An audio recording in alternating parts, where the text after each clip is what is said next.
All right, Chelsea fans, welcome back to another episode. That's right, of the London is Blue podcast. Hopefully, your favorite Chelsea podcast. And boy, oh boy, do we have an exciting episode for you, because as Chelsea continue to do business, continue to build out their infrastructure as we know it, Blue Co. with Strasbourg, there's a lot of positions that they are trying to fill. And they're doing it again, going back down to Brazil to bring Deivid Washington from Santos into Chelsea's larger apparatus, not necessarily to Stamford Bridge just yet. And we wanted to get some real specialists on Brazilian football to tell us a little bit more, to educate us appropriately. And so we are so excited to bring Jess and Nath onto the show, first time appearances, and we just want to welcome you. First, we want to learn from you and we want to share that information with our listeners. So, Jess, I know we've been talking about it. I know you're super excited for the first cap here on the show and to get a chance to share with the people what you think about Washington. Yeah, it's a huge honor to be here. So I just want to thank you for the invitation, first of all. And it's a pleasure to talk all things Chelsea, even more so when we're talking about Brazilian players. Well, and Nath, I know that this is an opportunity for us to dive deep on a specific player to get an understanding that maybe we don't have naturally, because most of us are not watching the Brazilian league. I think that would be fair to say. Yeah, first of all, I want to thank for the opportunity. I want to thank for the invitation and everything. I didn't expect it, to be honest. So I'm really glad to be here and to talk about Brazilian football in general. There's a lot to be known by people around the world. So it's even greater to do this while also talking about Chelsea. So I'm really glad to be here. Maybe before we get into what we're going to cover beyond Washington specifics, talking about that, maybe just Brazilian football in general, for those of us who don't live there, haven't traveled there yet, or haven't spent a great amount of time with the people, what would you say the view of Chelsea is in Brazil? We know, obviously, Thiago Silva, there's a relationship there. We know there have been many phenomenal Brazilian players who've played for Chelsea previously. How does the view on Chelsea compare to maybe some other Premier League clubs in Brazil? I feel like Chelsea is one of the teams that has the most supporters here. I'd say City is close because of their recent success, but historically, Chelsea is one of the teams that has the most supporters here, and not only because of Thiago Silva, but David Luiz before that, Oscar and Ramirez, for example, Alex way back then. So yeah, it's one of the most known teams here, and even though it is similar when it comes to the media, when it comes to the talk on the media. Not many people like Chelsea, but overall, it's a very well-known club, and there are a lot of supporters here. And Jess, from your perspective, is there a least liked Premier club in Brazil? So if Chelsea has a good representation, is there a Premier League club that does not have a good representation in Brazil? No, I don't think so. I think in terms of the well-known Big Six, they're very, very, the fan base is really huge. So you will see the rivalry, and it's funny because even in Brazil, the way that people talk about the points, the arguments are all the same. I don't know if it's the same in the US. I think it's probably the same, but the disagreements in terms of the academy, in terms of the European trophies and all of that, it's all the same. So it's just very entertaining. But I don't think there is one that is just generally disliked by the Brazilian audience. Very fair. So we're going to talk a lot about that, but particularly we're going to view it from the lens of Deivid Washington, again, who is getting signed up. We got Here We Goes from Fabrizio Romano previously. There were flights, there were medicals, there's an official announcement pending. And so we're going to talk a lot about what he's going to bring, what his skill set is, also answer a ton of your listener questions. Before we do that, we just want to say thank you for supporting the show. You can always do that through patreon.com/London Blue Pod. Great way to join our wonderful wonderful Discord family and community. But you know what? If you want to do things that are free that help us out too, leave a 5-star review on Apple Podcasts or Spotify. You can also subscribe on YouTube. We're posting all the pods there right now. We're keeping editor Jake extremely busy as we look to hit 28,000 subscribers and really push to 30,000 by the end of the month. That'd be a great way to end it. So thank you always for that support. But look, let's just talk about who Deivid Washington is first. So I've got a little summary before I ask some questions here and we can all learn together. But 18-year-old forward playing for the Brazilian side Santos. He made his first senior appearance on April 11th, 2023. Scored his first professional goal on May 10th, 2023. And to date, he's made 16 senior appearances with 2 goals. However, at the youth level, my oh my, that man liked to score a goal. 2022, he was in the U17's top league scorer with 16. He's been in the Santos system since 11 years of age, starting his academy journey with Grêmio at the age of 8. I think I said that at least close to being correct, Nath, but you can correct me if that is not accurate. Yeah, it's Grêmio. Grêmio. Yeah, it's okay. hard because of the accents and everything. I get it. But you were pretty close, actually. I was surprised. I was like, okay, let me see how he's going to turn that around. Okay, I'm just going to try to get my shot on target next time. You know, that was more like a shot that went into the goalkeeper's arms. We'll work on it. But yeah, as you said. So yeah, I feel like Deivid Washington is a player that has a big ceiling, and I feel like it's going to be a great opportunity for Chelsea to develop him, because he doesn't quite have regular minutes in senior football. So we're going to have the opportunity to develop him, whether in Chelsea or Strasbourg. This is on us. So I feel like we can shape the player as we like, and how the club feels he can be a part of the team, of the squad in the future. So I feel like this is important. And Jess, we try to get that gut reaction or that initial feeling to a type of transfer when they get signed up initially. What was your immediate reaction learning that Washington, though rumored, was finally across the line to be a part of the larger Chelsea apparatus? This is going to sound bad at first, but it's not really. But my first reaction was surprise. Not out of a bad sentiment or anything like that, but as Nat pointed out, he just moved to senior football this year. So even though he was pretty much a phenomenon in youth football, very highly regarded, he kind of moved to senior football and had his moment to shine when their starter striker was Marcos Leonardo left for the World Cup, the Under-20 World Cup. So he had that moment and he truly impressed. But the sample size is very small in terms of senior football. So my immediate reaction was surprise based on the other targets that Chelsea were looking for in Brazil. When you had like Vitor Roque or even Angelo, who had years of senior football. You're talking about Angelo, he started playing senior football when he was 15 years old.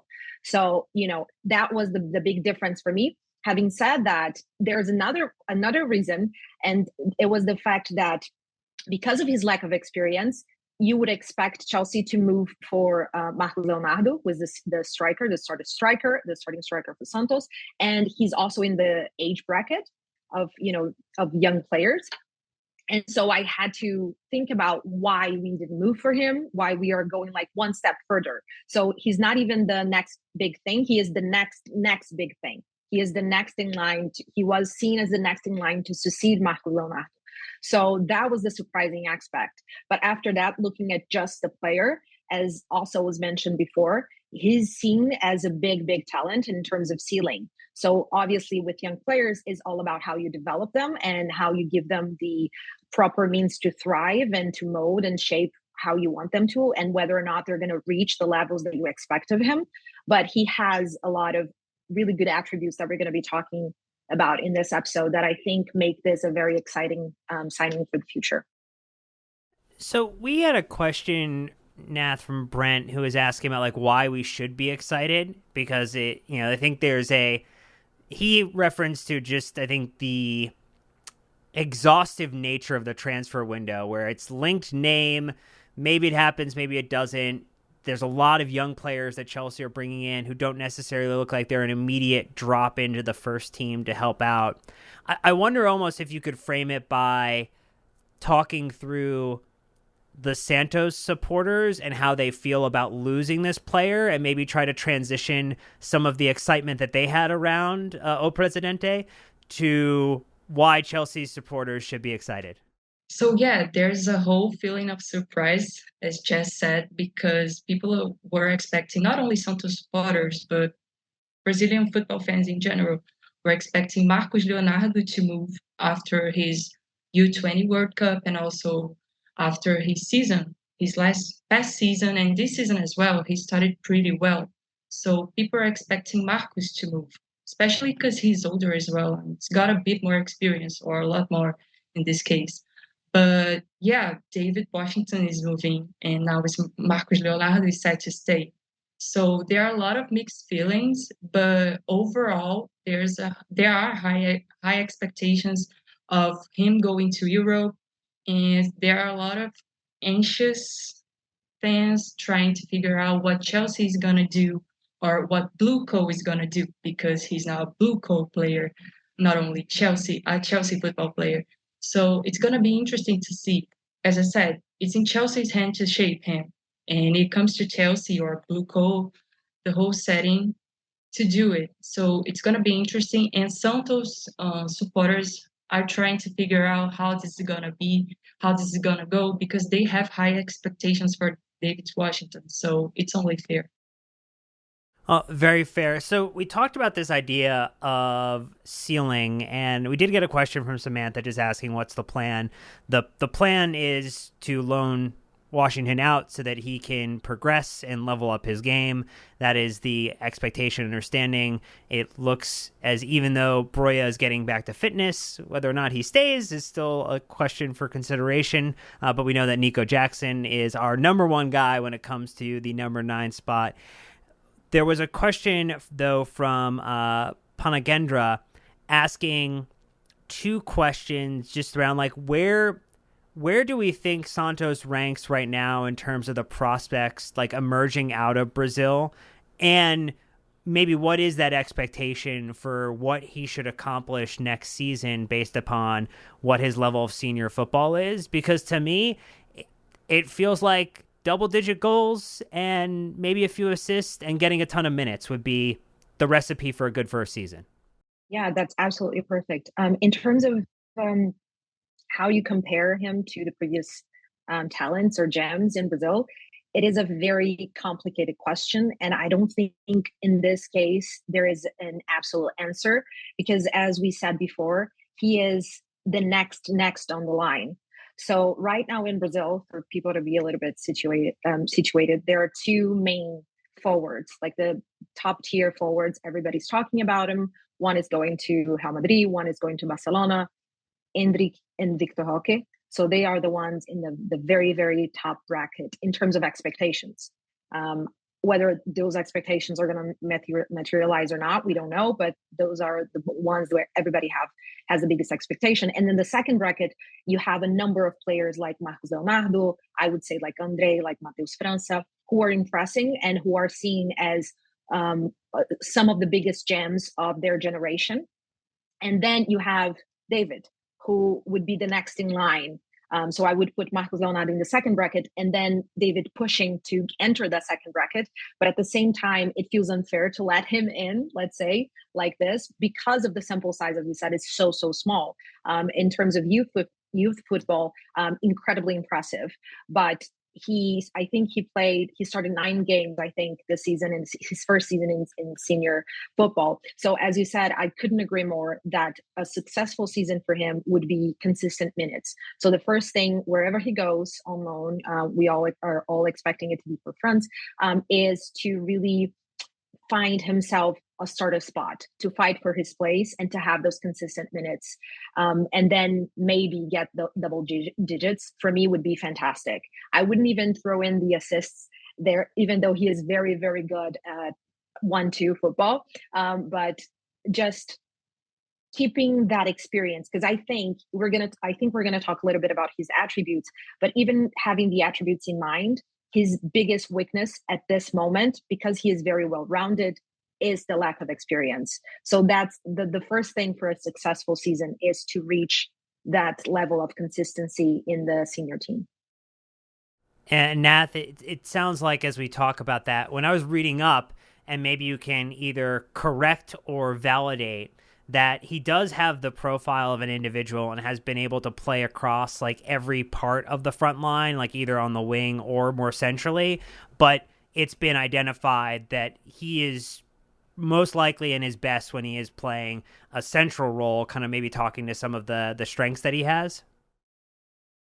Yeah, during his youth years, he actually played as a winger, so that kind of makes him a complete forward, using the technical term, let's put it this way. Because he was majorly played as a winger, he has special awarenesses that not many forwards have. So he knows how to use the channels. He knows how to pace his runs and time his runs so that he's on side. So he's in a position where he can receive the ball and do what's best for him, either shoot or find someone in a better condition. He's got this awareness as well, even though sometimes he does try to do more than he should. But yeah, as Jess said, lack of experience, he'll get there if he goes on loan, which I think is happening. He needs that loan. He needs game time. He needs proper minutes. He needs to start regularly.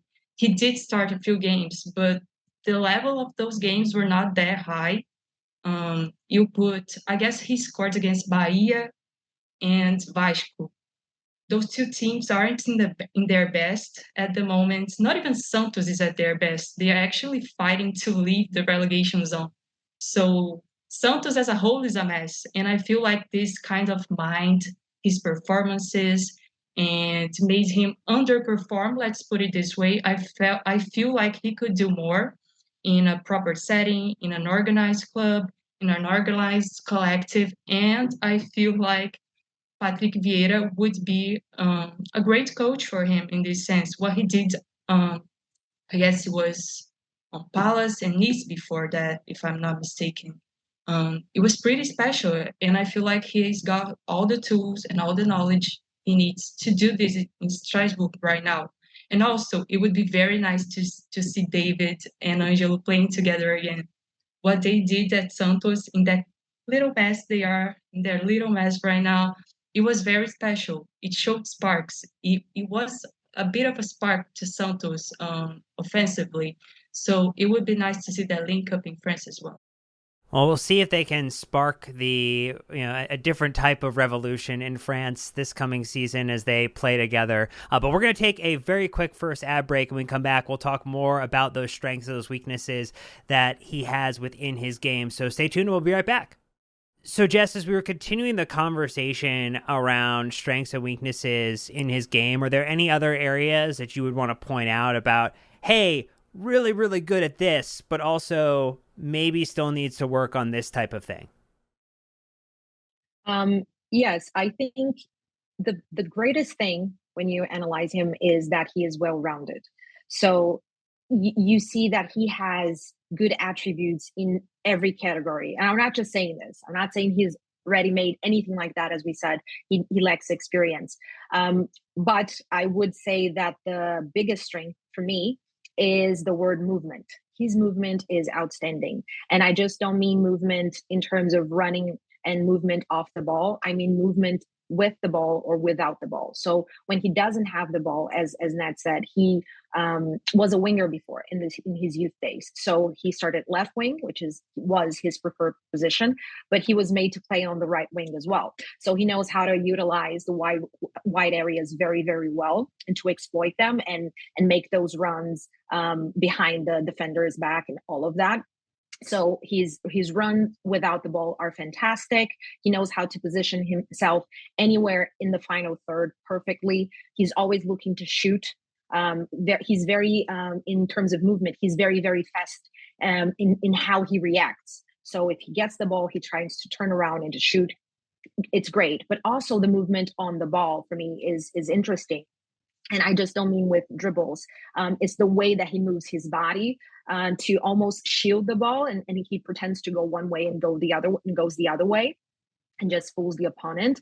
And he's just very explosive. So he does that. He does that with his movement and just runs. So he thrives when he has space, but he also thrives when he doesn't, because he's actually a really good dribbler because of this. And as Nat pointed out, he got to play a little bit with Angelo in the senior team during that time of the World Cup, the under 20 World Cup. And it was great to see them playing together, as we saw a little bit of Angelo during the preseason. Just the fast thinking, the 1-2, all of that is something that Deivid is very comfortable in as well. What I would say that he needs to work on, it's just a small thing, actually, and it comes with maturity, which is sometimes there are a lot of too many flicks. He needs to just know when to do those excessive dribbles and all of that. But that comes with maturity, and also in terms of his physical body, because he actually has a really great height. He's, I think, 187 meters, which Google says is 6.1 feet.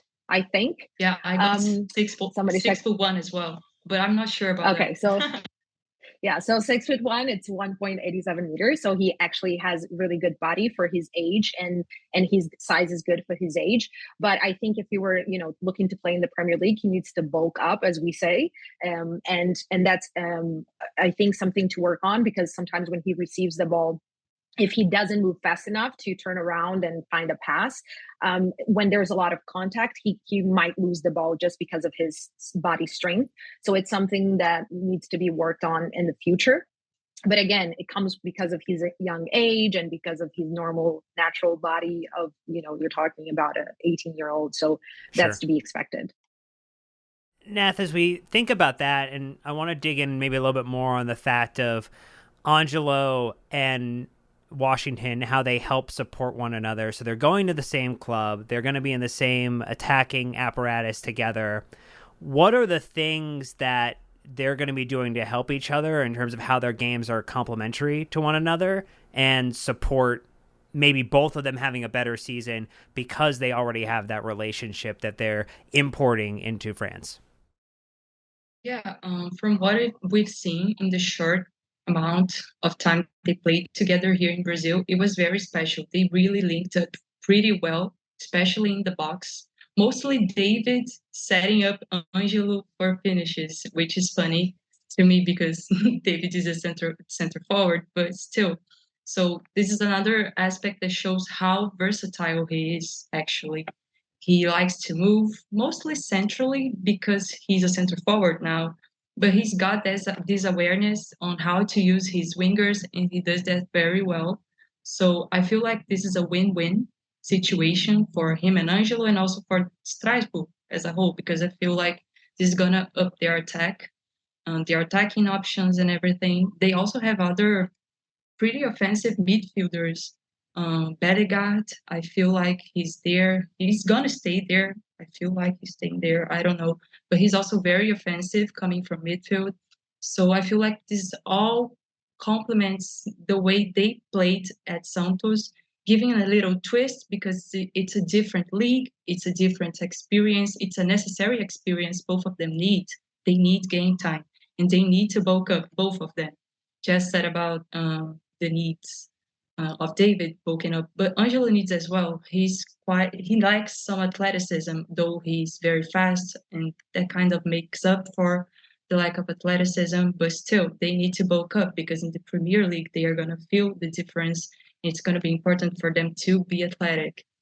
And yeah, I guess as a whole, the both loans to Strasbourg make a lot of sense, and it's going to help Chelsea in the future if it all goes to plan.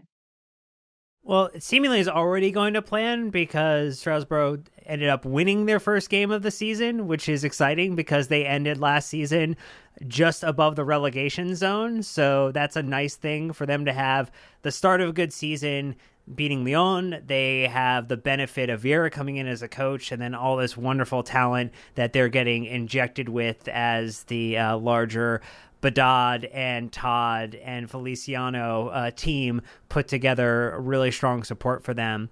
As we kind of get into some more of the listener questions, a friend of all, Ollie Glanville, had a specific question, Jess, just regarding which goal scorer in Chelsea's history does David remind you of? And I think we talked a little bit about this already, but like, what would a good season be from in France? I think we've answered that. Though I'm convinced after Nat's comment with the fact of the Angelo scoring off of David's assist that I don't think assists are out of the question.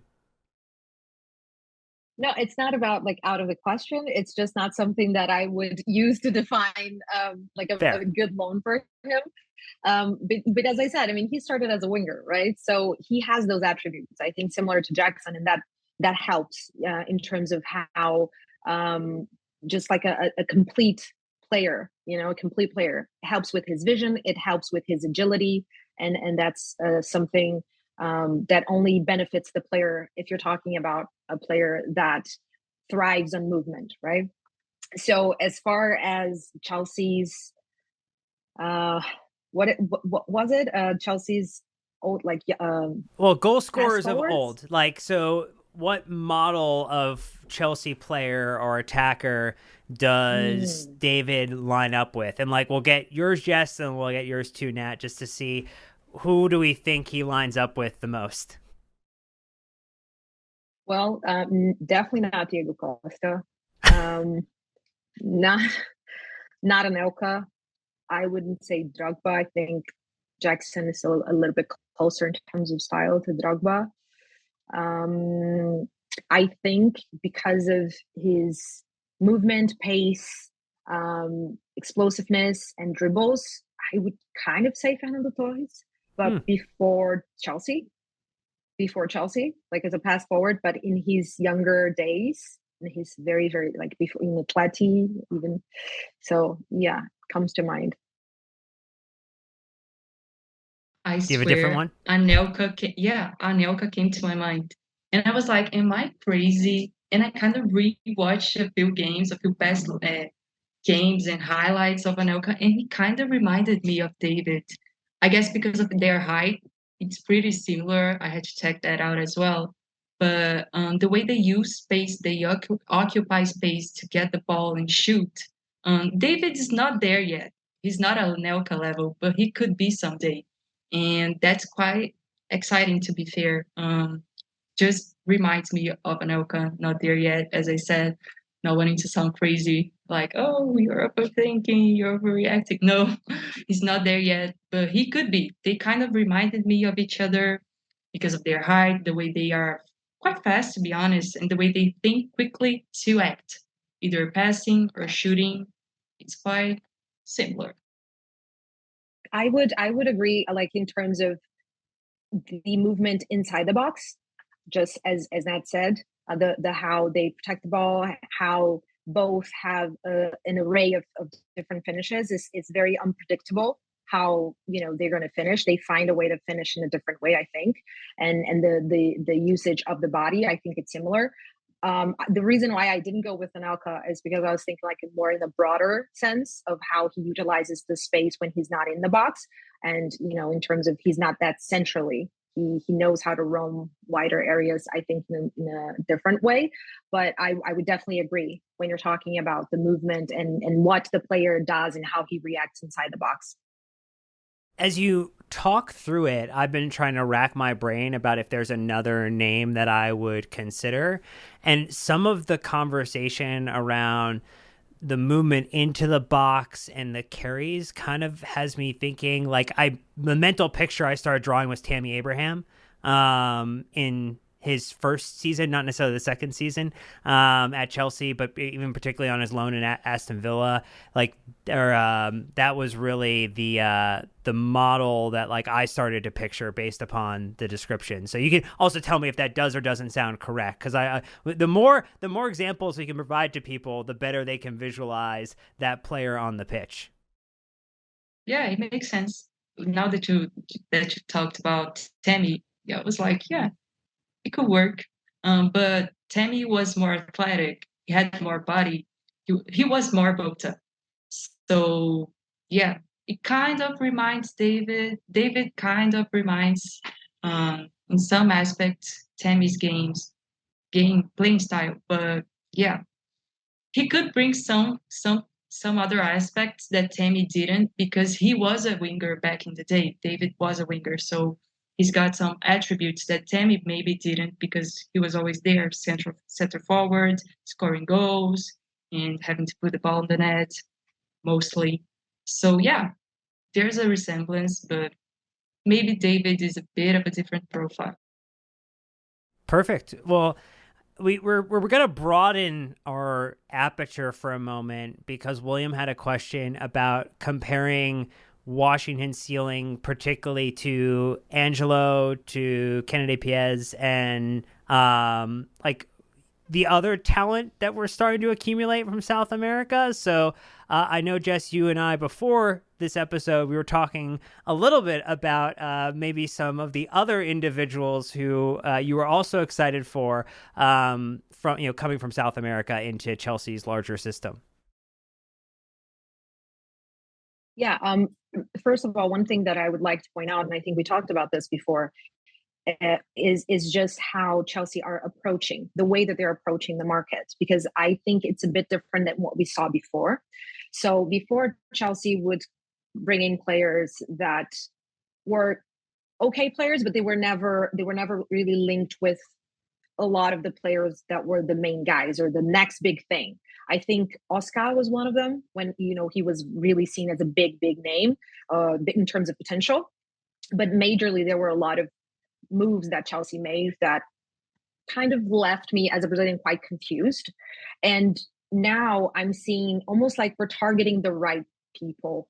Obviously, we were linked with Endrick, we were linked with Victor Roque, we were linked with Matheus França. So those are names that, as any other young player, they can work out, and they may as well not work out. You have to see with time and with the right development and setting and circumstances, and it can be wonderful, and you can have a very, very world-class player, top player with you, or it may not be, they may not reach those expectations.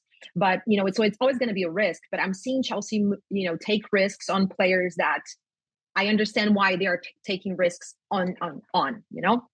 So every player has a certain amount of expectations with them. Me personally, I'm a huge Andre fan. I've been following him for ages. I think he is insanely talented. He has attributes to develop into any type of, not any type, but now we're all the talk about a 4-2-3-1 in terms of the pivot. He can be molded into a more defensive minded, anywhere in the pivot, right? More defensive minded midfielder, or someone that can go forward a little bit more, as he was a box-to-box midfielder back in Brazil. But he has the attributes to be an incredible sitting six, let's say, like that. So it's all about how Chelsea are going to develop him.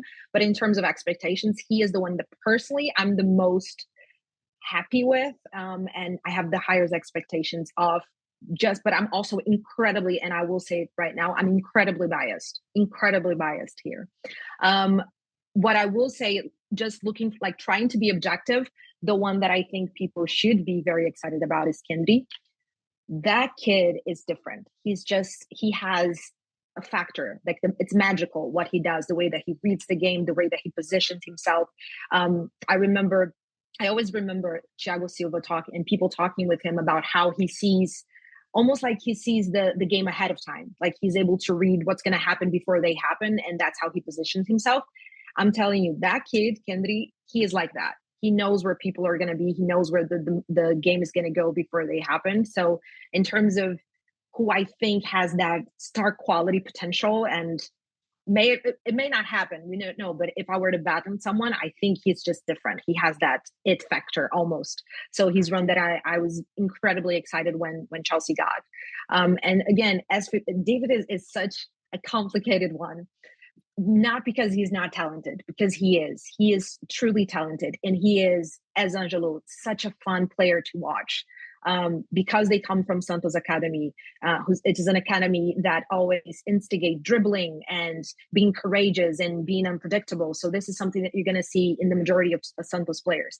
So they are fun to watch. But with him, as we said many times, it's going to sound boring now, but the sample size is very small. So you have to go back to his youth days to really say in terms of potential whether or not what he can achieve or not.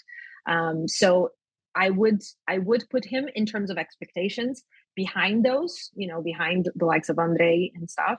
But because of personal preference, because of experience, and also because of, if I'm going based on pure talent, I would still go for Andre just because I think he's incredible. But that's not to take take anything out of Deivid. He's a good player on his own, and I'm truly excited to see him develop because, as Nat said, he is also a player that can be molded in different ways. You can allow him to keep roaming more in terms of the wide areas, but he can also, as he can play on a 2, but he can also play on a 1 in terms of the forward. He can play with a striker next to him or not. So whether you utilize that or not, it's going to be fundamental in finding out and figuring out the type of player that he's going to be in the future. It feels like we're a season too early to drop Deivid in the rankings amongst the pool based upon just the total amount of senior football. So I feel like we should just say we will rate him appropriately after we get a chance to see what he does in Ligue 1 this season. And so maybe turning it over to you, Nat, just among some of those same names, because we have done a little bit of shopping in the Brazilian market with Angelo and Andre Santos, and now also with Kennedy coming in as well as a part of the larger South American approach. Also from Moises Caicedo's old club as well. So very exciting there. What are your thoughts? And are you feeling the same way that Jess is in terms of just the excitement for these players and maybe some of the same rankings for where their expectation is? The ones that we will rank. Yeah. Yeah, I couldn't have said any better than Jess, actually. She kind of said everything I think of. I know not many people that listen to the podcast because they are not Brazilian. That's okay. They don't really know the league, but the experience young players get in the Brazilian league is quite special. We got things in our league that not many other leagues in the world have. Referees kind of suck, but okay. But in terms of the experience they get here in Brazil, it's special because it's a 38 game league. There are national cups, actually a national cup, which most elite teams play and go far in the competition. So it's a great setting to be when you're young. And Deivid didn't quite have that opportunity, so that's why I feel like he kind of ranks lower in terms of expectation, but in terms of ceiling, he's just right there with them. But to be absolutely sure about it, we need to see more of him. We definitely need to see more of him, which is why a loan is needed. And about Kendry more specifically, I feel like Libertadores experience is key to those players. And Andre didn't have it. Vasco didn't go to Copa Libertadores when Andre was there. Angelo maybe got a few opportunities, but I feel like mostly Santos was in either Copa Libertadores but not going that far, or in Sul-Americana and also not going that far. Sul-Americana would be some sort of Europa League, let's put it this way. So yeah, Kendry is having a different kind of experience than these players didn't have when they were here. And he's only 16, so we're gonna see him develop for about 2 more years, I guess. And yeah, this is gonna make a lot of difference, especially because Independiente del Valle, where he is right now, is a big club right now in the South America setting. They've been developing great talents over the past few years. They've been winning Copa Sudamericana, for example. They won 2 over the past 5 years, I'd say. So they are also in Copa Libertadores with quite regularly, and that makes a difference. So I feel like Kendry's higher in terms of ceiling plus experience. When he goes to Europe, we will have seen enough of him to be more sure about what he can bring to us, bring to Chelsea. I feel like he's going to be a Chelsea player from the start. I'm serious. From what I've seen, I have no doubts in my mind that he's coming to Chelsea to be with the first team right away. I don't feel. I mean, I don't know. We got 2 more years, but he could be a starter. Though I think he might have to work his way through the ranks in the team to get his starting spot. But he will be in a great position to do so. So that's why I rank Kendry up there. And as Jess said, Andre as well, because he's ready. He showed he's ready, not only in Brazil, but in preseason. It wasn't much in preseason in terms of minutes, but as Jess said, I've been watching him for a few years now. So, yeah, he showed what he knows, and he seems determined to make it right at Chelsea, and that counts a lot as well. Ooh, that is exciting stuff. I think, this initially was the Deivid Washington podcast, but I think this ended up being a little bit of the Kendry podcast too, in terms of some of the excitement. We're going to take our last ad break real quick. We come back, we'll close on Kendry and then answer one or two more of your listener questions. So stay tuned. We'll be right back.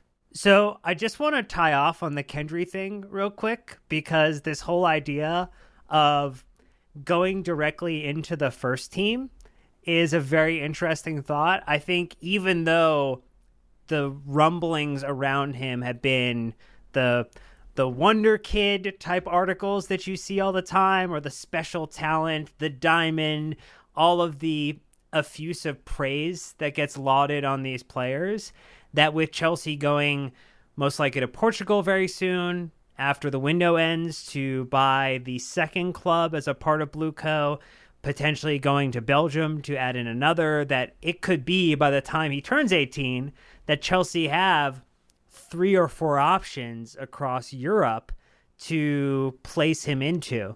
And so I guess, what would we need to see, Jess, from Kendry between now and then to get closer to that first team? Honestly, this is going to sound boring, but I truly believe this. Keep doing what he's doing, because he is a starter. No, because he is a starter in his club, right? He's playing consistently. He is showing that he can play consistently. He is showing that he can be an important player despite his young age. As Ned said, he's showing that in continental competitions. So he just needs to keep working on the path that he's already in. It's not even that he needs to do something different as other players that have to fight for the starting spot or have to develop in a particular way. Is simply keep doing what he's doing. And if he keeps doing what he's doing and it stays like this, then we're going to have a wonderful player on our hands. What I will say, though, is when you're talking about young players, and I think you're always very consistent with this here on the pod, is you have to be ready to deal with inconsistencies. So I would give an example on Angelo. Last season, when you're talking about Santos, they were also not incredible in the league. They were fighting relegation, and they had Marcos Leonardo and Angelo, in my opinion, the two best players, leading them. And even though they were very young, they were pretty much the core of that squad. And Angelo was seen as this incredible talent, right, by the fan base and by journalists and all of that. Obviously, he was a starter for the U20s in Brazil, seen as a starter, and all of that. And then this season, he had like a drop in terms of what he presented last season. And immediately fans went like, oh my God, Chelsea is paying too much for him. And fans started saying that he was not good enough. And then he comes to Chelsea and has, in my opinion, a really, really good preseason, despite, obviously he didn't have a lot of minutes compared to others, but he showed that spark is still there, that there's a reason why Chelsea looked at him, that the scouting team looked at him. And this is just something that I think we need to be cautious about all of these players, and also with Kendry, because he is showing incredible consistency, but as was pointed out, he still has a couple more years. So it is to be expected that he's going to have spells where he's not great. If he doesn't, then awesome, amazing, he will be the player that we all think that he will be. But I'm just wary of people writing him off and writing any of these players off based on just a short spell. I think the way to think about it is, because he would be coming to Chelsea at the earliest in 2025, it's almost like we've got a chance to see the movie trailer right now, but we have not watched the final movie. So we can't jump to conclusions on what type of player he is yet, and we need to let the development phase happen so that he can become the player that he should become if his trajectory maps appropriately. Would that be fair? Yeah, incredibly fair. And also, I mean, we're talking about Chelsea, right? And I'm not expecting Chelsea to go crazy in the transfer market as we saw in the past couple of windows we're seeing now. But we don't know. We don't know if a new talent will come up, if Chelsea are going to buy certain players, if they're going to be needing more of a winger, more of a 10. So, those things are too much in the future to, because I'm talking about winger and 10s because Kendrick can play as a winger, can play as a 10. So, but the way that you mold him, the way that you kind of see him in the Chelsea squad will depend on a lot of circumstances that also are not entirely connected to him, and are connected to a lot of other circumstances within the club and the transfer market and the players in the academy and all of those. So, but as for what he can do, just keep impressing and keep playing the way that he's doing right now. And so maybe just zooming out then, talking about it, we got a question from Leogic, and he wanted to know about this idea. So like Washington's coming to Chelsea. We have a lot of young players who are going to get loaned out. Now, are you worried about what that pathway is going to look like for Kendry and for others with all of the young players that Chelsea have signed, that it almost feels like maybe there's going to be too many, even if we have 3 or 4 additional clubs that we can leverage to place them in for their development? Yeah, totally. That's something that comes to mind quite regularly, to be honest, because I keep making up scenarios in my mind that could or could not happen. But the multi-club model would be a great way to kind of go around it, giving opportunities to players to play regularly and knowing they are going to be performing for the club, for the blue coat as a whole. So if they perform well, they can end up at Chelsea, or they can end up in another club in the multi-club model that's in a better position in their respective league, or that's in a better league overall. So yeah, that's why I feel like it's important that we really go strong and really go after this multi-club model. We see City. I don't feel like they are the best example, to be honest, because I feel like most times they buy players, they sign it. Oh, I'm a Manchester City player and everything. They ain't gonna play for City because there are a lot of clubs. So there needs to be a balance as well. We need to be a multi-club model. Chelsea needs to be part of a multi-club model, but it needs to be balanced so we don't kind of lose it and don't really give the experience these players need, to really give what they can achieve, so that they can play regularly, knowing that they can be at the highest level, but also knowing that things are controlled, that they are being watched, and that their future is actually important. Not only, oh, he's here, cool, now you can move. It's going to be so important that Chelsea and the larger organization or apparatus do a great job of nurturing the personal and the professional development of these individuals and continuing to have great dialogue across the infrastructure so that people are aware of where they sit and what the pathway and trajectory is for them. I think as we start to close out in this episode, though, I'd like to pose a question and see what your thoughts are. So Washington has an incredible season. He does what? What happens, or where does Strasbourg finish their year? What have they accomplished if Washington absolutely has a phenomenal season in Ligue 1? So you can take a second. You can think about it. What does the impact of having a high-performing Washington do to Strasbourg, for Vieira's side? You can go. I'm actually thinking. I really don't know. But I feel like the way this preseason was conducted, especially, we could go from there, integrate him during preseason and see where it goes. But having an exceptional season with Strasbourg, is going to be a key factor on his future, whether he stays at Strasbourg or he goes to a Prem one or he stays at Chelsea in the end. But yeah, that's a hard question. For me, I have to define what is the exceptional, like what would the exceptional season with him, like, are we looking at his numbers from the youth day? Because if you're talking about his youth days, like the season just before he was integrated into seniors, something like that, you're talking double digits, talking about like 17 goals and across all competitions and all of that. So you just have to look at the how the league on, maybe Europe. If I don't know, like you have to see. I mean, it's so hard to put that on just a player. But if you're thinking, okay, David's going to have the best season that he had, and translated, Angelo is going to have the best season that he had translated in France, then you have to say Europe. But it's a lot, like it's much more nuanced than that, because I wouldn't expect them to immediately have their best ever season, um, because David's best ever season was youth days, and I don't even know if it's going to start. I think first he's going to have to fight to start. Same with Angelo. I think he is seen as a sub now, so it is kind of complicated. But I mean, in an ideal scenario, you're talking about them replicating exactly their best season in Brazil, replicating it in France, and you have to say Europe.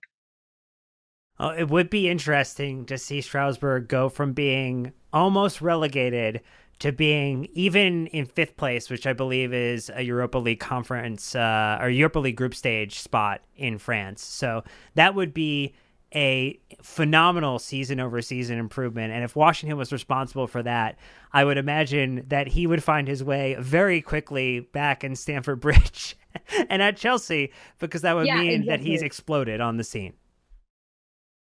Yeah, exactly. It's like you said, it's not something that you're expecting. So, it's a dream scenario. But, in terms of numbers and what you see them produce in the youth days, if it's translated 100% into it, you have to take, it's like I said, Angelo and Marcos Leonardo, in my opinion, were responsible for Santos not being relegated. So you're not, they had a huge impact in their club in Brazil. So you're talking about translating that. But as we know, it's not that simple. They first have to earn their spots, and you have to learn the way that their manager wants them to play. They have to learn the league. And I know that, and Nat's talked about this before, about potentially having Angelo and David together. But I think one aspect that we didn't talk about that I think can be very, very instrumental is the off-pitch relationships. Because us Brazilians, we are a very homey people. Like, we're very family. We like to feel like we're at home. So when you have friends and when you share that culture with your friend, either through music, through food and all of that, it makes a huge difference in terms of mentality. And I can only imagine how much of an impact that can have in a positive way to such young players. So in that sense as well, is something that I think can help them. When you're talking about someone that is already a friend, that you already have a deep connection with outside of the pitch as well. And hopefully that friendship can translate very well on the pitch. But yeah. Well, it's kind of like how the friendship translates to the pod as well, because we're wrapping on a phenomenal conversation about all things Brazilian football, on Ligue 1, on Deivid Washington, on so many parts of the larger Chelsea apparatus. And we just want to say, I'm going to say on behalf of all of our listeners, thank you to both of you, Nat, and to Jess, for giving us a huge instruction and an introduction to a player who, hopefully, if all things go according to plan, is wearing a blue Chelsea kit at some point in the future. Maybe not next season, but in the future, which would be really exciting. And maybe before we go, if Nat and then Jess, if you want to just say, like, what's your hope for where Chelsea finished this season? Where does Chelsea end up? Oh, that's hard. Yeah, I just know we ain't gonna suffer like we did last season. I can feel it in my heart. But I also expect us to go to an European competition, either conference or Europa. To be honest, given the squad we have, the amount of young players that we have, Europa League wouldn't be that bad overall. So yeah, I'd hope for that. Maybe a Champions League spot. Yeah, I know we can get it, but being more realistic, um, yeah, European football should be the goal. Maybe win a cup, a national cup, maybe Carabao Cup, because it's easier in the early stages. Hopefully, a few other giants in English football um, get knocked out before we do. We won't get knocked out because we're gonna win it. But yeah, I just hope we can be consistent, which we weren't last season, and that we can develop those players that we are getting, that we are buying, because they are young players, they are bright talents, and they need the setting to develop and also develop collectively. So that's the key for this season and for the future. So yeah, and I know Mauricio is going to do a great job. He's known for doing great jobs in these situations. So yeah, those are my hopes. Um, Quickly before we move to that, I just one thing that I would like to say, if I may, in terms of David. Um, I think Chelsea fans, if they try to watch him alone, are really going to enjoy watching him, because I think I we touched a little bit on that, but he is a fun player to watch. You know, kind of Angelo, where you just don't know where it's going. There's a dribble there, and try something different and brave and courageous. So it's that sort of a spark that you see on some players. So yeah, that's just something positive about him that I think maybe can make a couple of Chelsea fans try to watch him on his few games, because he really is like an entertaining player to watch. As for my expectations on the field are that we build an identity. And I think we are on, moving towards that, building a style of play and all of that. And in terms of where do we finish, I would like, my expectation is that we push for at least one cup and that we get Europe. My hope is that we win a cup and that we get Champions League qualification. Well, it sounds like we're all on the same page, which I feel like is where all Chelsea fans are. There is some leniency from the excitement around preseason still remaining. There's excitement around Washington, particularly because of the conversation that we had today. So on behalf of our listeners, I'm going to thank you both for the time that you spent with us. We'll have links to Twitters that you may follow the wonderful individuals and Jess and Nat that joined us too, so that you can get more education about the broader footballing world. But that's going to do it for this episode. And so you know what to do. Keep the blue flag flying high.